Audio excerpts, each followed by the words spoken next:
ভারতের আধিপত্য কখনোই মেনে নেওয়া হবে না বলে হুঁশিয়ারি দিয়েছেন পাকিস্তানের সেনাপ্রধান ফিল্ড মার্শাল সৈয়দ আসিম মনির।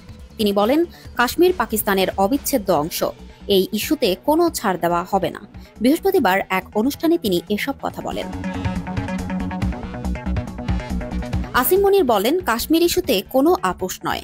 ভারত বুঝে নিক, কাশ্মীরকে আমরা ভুলব না, ছেড়েও দেব না। তিনি আরও বলেন, কাশ্মীর এখন আর কেবল আঞ্চলিক সংকট নয়, এটি আন্তর্জাতিক অঙ্গনে একটি গুরুত্বপূর্ণ ইস্যুতে পরিণত হয়েছে। কাজেই ভারত চাইলেও তা চেপে রাখতে পারবে না।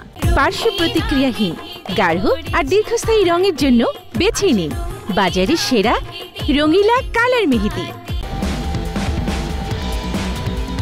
পাক সেনাপ্রধান দৃঢ়ভাবে বলেন, পাকিস্তান ভারতের আধিপত্য কখনোই মেনে নেবে না।